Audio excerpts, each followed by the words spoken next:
So, Tupac said to me, Kyle, you can have 100 damboons the night if you submit a video of entertainment. So I thought, right, why not? What I'll do is I'll do a recap of the competition of the shirt to date. So what actually happened is Kyle dropped in and he said, do you know what, lads, what we're going to do is have a competition to keep us entertained during the international break. Kyle is real good crack like that, and he thinks about others and thoughts, what is going to keep people interested?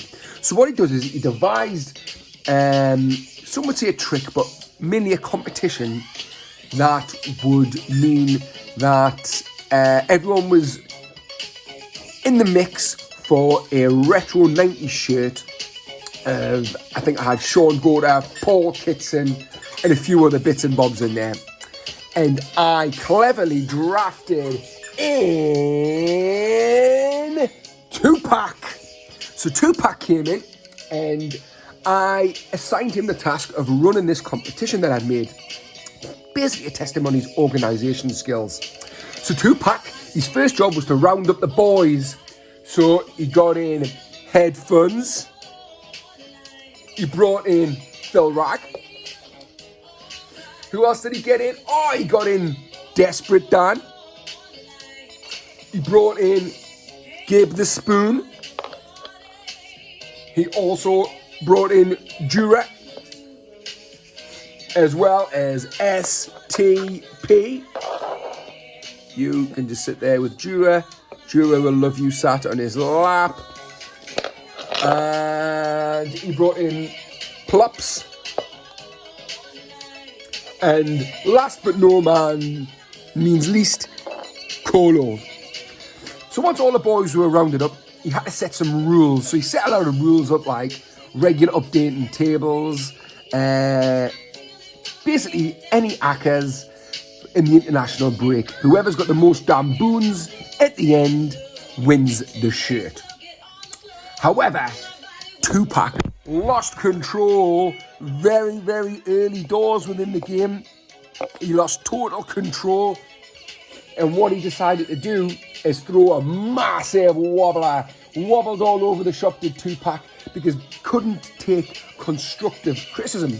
So what he started doing was deducting points from the likes of Phil Rag, from Headphones, and mainly he got his big hand out and knocked Kyle right off his perch.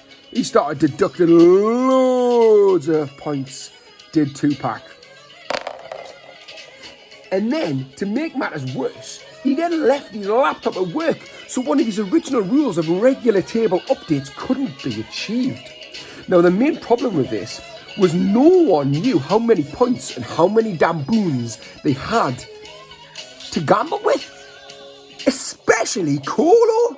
Colo's massive Wendell did not know what to do. So it was left with a mass debate.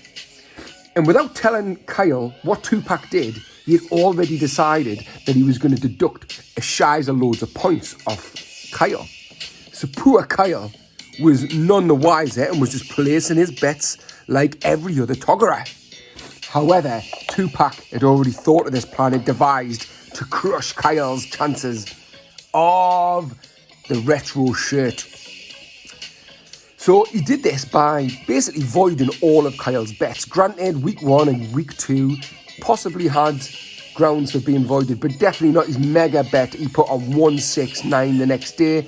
At very least, it should have been reduced to 100, and obviously he would have won the tournament already. But that would have spoiled Tupac's plans of gifting it to either Colo or Gabe. So how was Tupac going to get round this? How was he going to stitch Kyle up?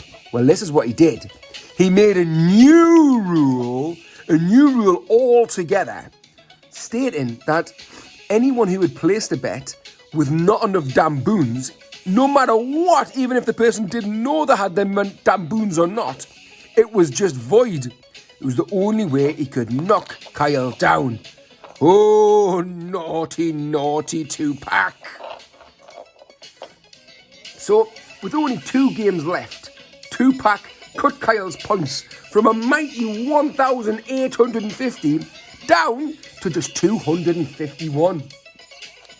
So after Tupac threw many wobblers with his hand, chucked his hand all about, he was chucking it all about, he realised where he wanted his hand the most was with Colo and with Gabe's spoon. That's where Tupac wanted it all. So these points were given mysteriously to Dan.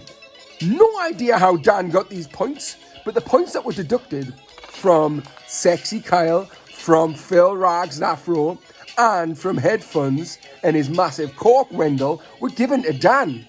But what was weird is, mysteriously, these points never left the teams of these original three players, yet Dan still got them. How queer. Where did these magical points come from?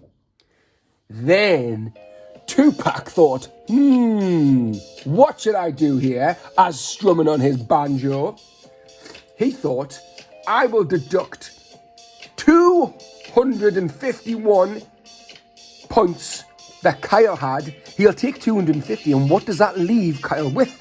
So he had 251. He loses 250 points, and what does he do? He still gives Kyle 2 points.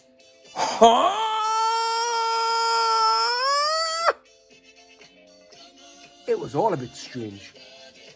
So, on the eve of the final night, Gabe, the spoon, and Colo realise they haven't even seen a prize yet. And they get a bit confused.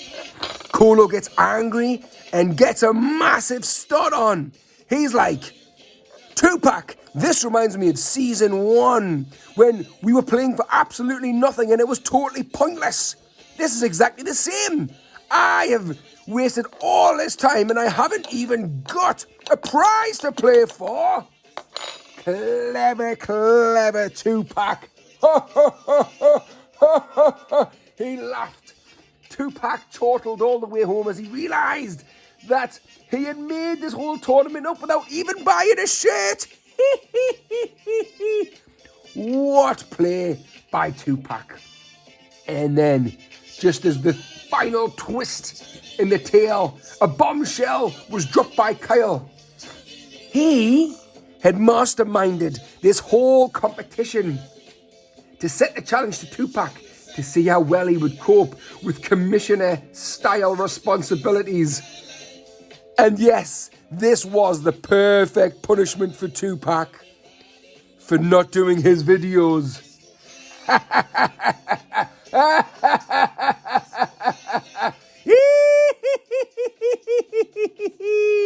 The end. Mwah!